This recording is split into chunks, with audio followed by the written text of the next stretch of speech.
I'm assuming that a lot of you guys know about DENAFRIPS.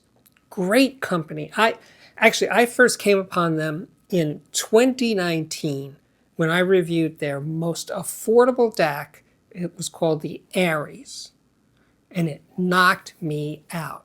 And since that time, since 2019, I've never had another budget, meaning under $1,000 DAC, that could displace the Aries as my go-to reference. That's saying something right there. But the subject of today's review is their current entry-level DAC, which is called the Enyo 15th Anniversary. Now, here, this is amazing. The Enyo sells for $699. The Aries, when I reviewed it in 2019, it was $680. A $19 difference in price between then and now. And yet, I'm going to give you a spoiler alert right away. Yes, the Enyo 15 sounds better than the Aries. So that was obvious right from the get-go, as soon as I did the head-to-head comparison. You know, this review came along at a good time because I have been playing a lot of CDs lately. I own 2,000 or 3,000 CDs. So a lot of that music I don't have on LP, and a lot of it isn't even available streaming. So anyway, I've been exploring the deeper recesses of my CD collection, and it was great to do it while I was listening to the Enyo 15th Anniversary.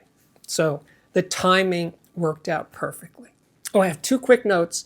Yes, there will be an Audiophiliac viewer system of the day later on in the show. I'm going to put up the email where you can send snaps of your system, good pictures, in focus, well lit, and a full description of your system to the address on the screen right now. But also, there will be this new feature, the Audiophiliac album of the day. So, yes, those occur later on in today's episode. But as for the Enyo 15th, it's a near twin of the Aries. The chassis is solid aluminum. In other words, it's not folded metal. It's a heavy metal case. Very impressive for a $699 component. The inputs are, in no particular order, USB, coax, optical, and I2S. That's unusual in a DAC of this price, I think. The Enyo 15th has the world's tiniest red LEDs, and then a row of buttons where you select the input, USB, coax, optical, or I2S, and then more buttons continuing there for mute, oversampling, non-oversampling, and phase invert. Hey, let's look at the back panel, and you will see there are RCA and also XLR outputs. Now this is, take note, it doesn't just have XLR outputs, it is a fully balanced DAC, meaning all the circuitry in the DAC itself are balanced. A lot of components just have XLR connectors on them. That doesn't mean they're balanced. This one is. It's also heavy. I'll show you a picture of the inside. There is for the size of the chassis, a massive, I think it's called O-core transformer. Those rows and rows of precision, tiny resistors, they form the DAC itself. So it's not a chip, it's not an off-the-shelf part. They have to make each one at a time, well, each DAC one at a time at the Enyo factory. That is extra cool. So that's called the resistor ladder DAC. I'm going to give you the complete specifications right now, and note that in terms of high-res capability, yes, the Enyo 15 goes all the way with DSD up to 1024, and for PCM, 1536 sampling rate at 24 bits. So that's pretty snazzy. For burn-in time, I just was streaming music through the Enyo 15 for about a week. Now, to be blunt, I mostly played CDs, and the CD transport was my reference, the Jay's CDT2 Mark II. And it does have an I2S output, which came in handy to drive the Enyo 15. As for streaming files, I was using my Bluesound No 2i. To get the listening stage of this review going, I needed to do this comparison first between the Aries, my long-term budget reference, and the Enyo 15. I was eager to do it because, well, I really love the sound of the Aries. It's been here since 2019 because I like it. It's easy to listen to. There's no listening fatigue. Even when I play pretty nasty digital recordings or CDs, it's always fine.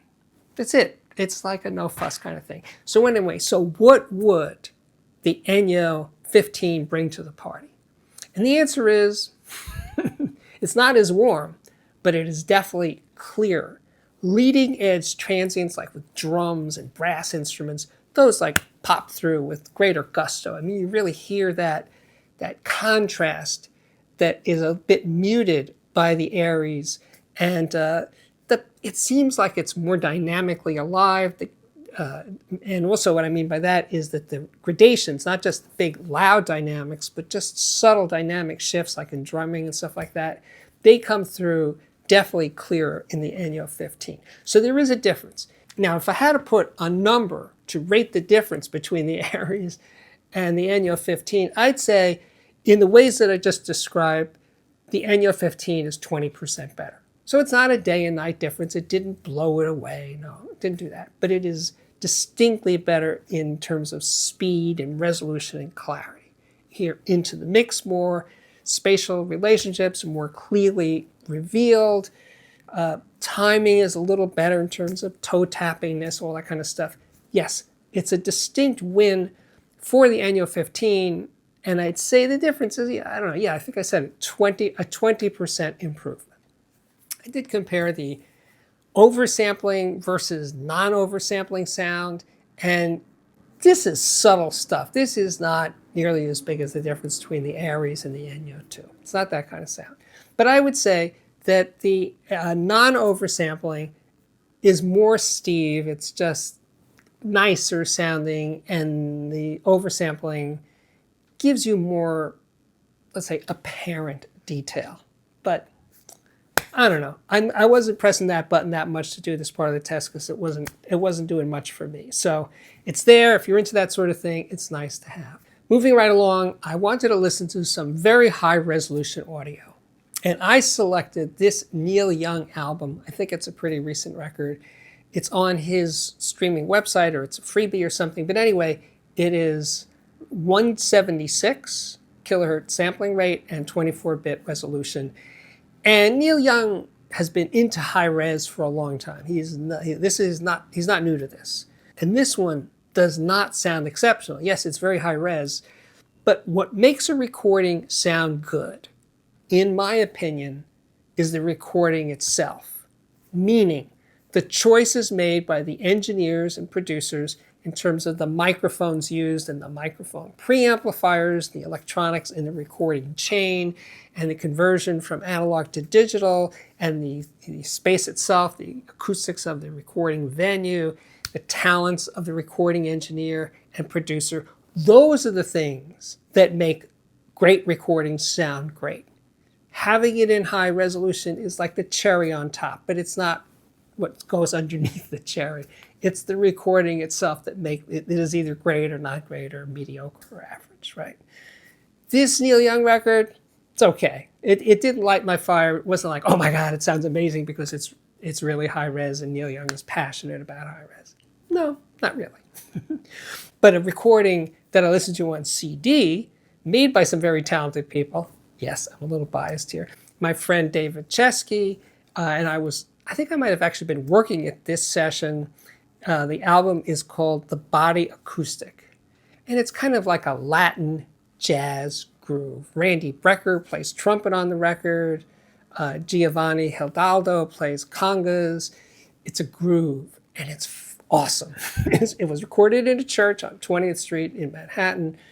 And either I was working there or I was there just to hang out.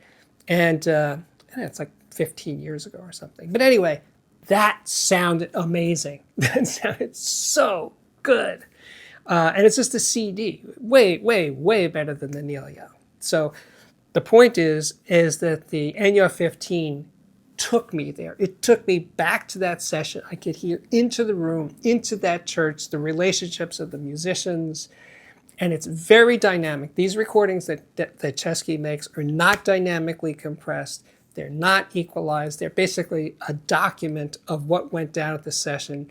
So minimally mic'd, and it's a you are there experience. I hope you can stream it somewhere to check it out, because what I was getting with the Enyo 15 really was magic.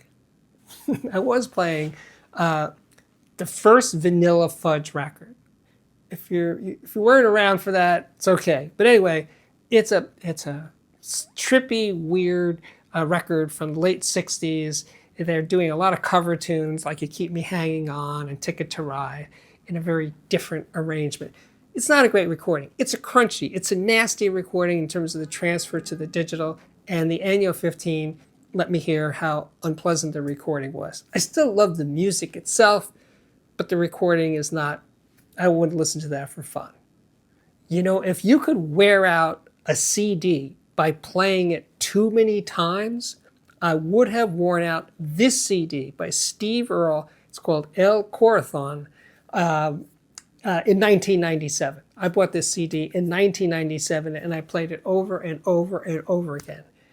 And I dug it out to do something else and I thought, oh, this is it. This is the album of the day for this show. And the thing about this record, Steve Earle just sings from the heart. There's a pun in there somewhere, right? El Corazon. But he sings from the heart. There's just this emotional quality to his voice. I'm literally getting goosebumps right now as I'm talking about this. That just connects with me. And he can do acoustic music really nice, but he can rock out with, you know, with feeling, with real gusto. It's like Neil Young in a way, but better. You know, one of the quieter tunes is Somewhere Out There. Somewhere Out There. It's a poetic thing. And it's beautiful and it moves me. I can't really put into words why, but it's just gorgeous. And then Poison Lovers, which is another thing, you know, it's not a different kind of emotion. Yeah, that's what makes Steve Earle so great. When he's great, and he's great a lot of the time, he does that. So if I've whetted your interest for Steve Earle, start with this record, get back to me and tell me what you think. And by the way, before I finish with Steve Earle, he did some stuff with Lucinda Williams around this time period. And the two of them together, I don't think she's on this record, is because they're similar in their worldview. So there it is. Steve Earle's El Corazon, the album of the day. Let's shuffle on over to, so Steve, what do you really think of the DENAFRIPS Enyo 15?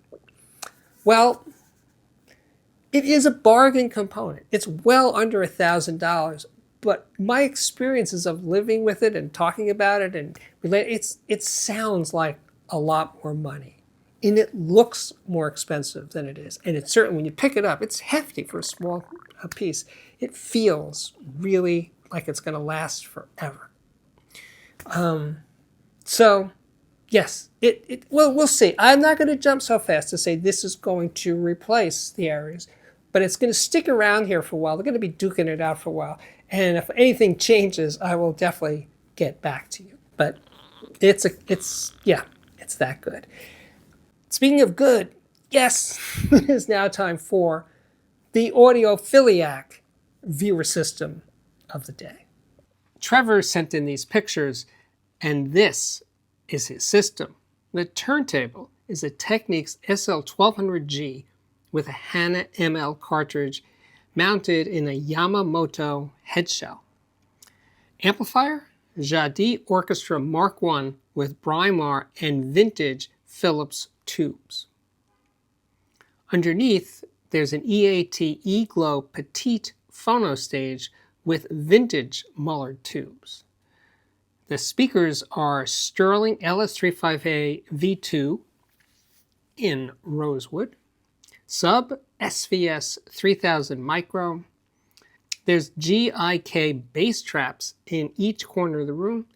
And the pooch is a hairy lurcher called Snoop. Thank you, Trevor. Now we are back once again. My name is Steve Guttenberg. I think you know that by now. I am the Audiophiliac, and I am happy that you are here watching this video this far into the video. Thank you so much for that. If you have yet to subscribe to this channel, please do. But even the step beyond that is consider joining my Patreon for a few bucks a month, up to $50 or $100 a month. And by the way, at any level, you get to see exclusive content on the Patreon.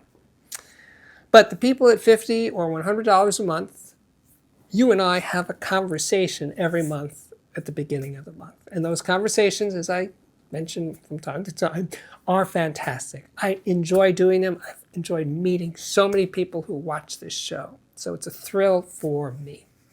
And speaking of thrills, that's it. We're done. Please, if you like what I'm doing, come back again real soon.